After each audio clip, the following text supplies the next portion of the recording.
Pope Leo XIV receives invite to throw out first pitch at White Sox new stadium. The ambassador to Vatican helped arrange the invite. The minute sports fans found out there was a new American pope and he'd been born in Chicago, every American sports fan had one thought: was he a Cubs or White Sox fan?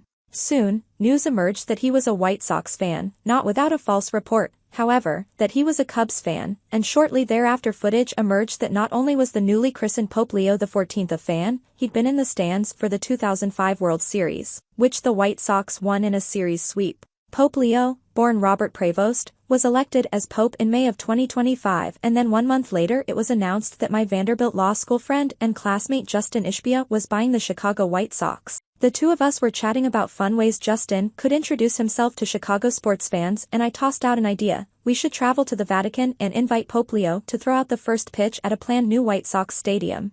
After all, Pope Leo was a big enough White Sox fan that he'd attended the World Series 20 years ago as a fan in the crowd. Sure, he's the Pope now, but deep down he, like all of us, is a die-hard sports fan.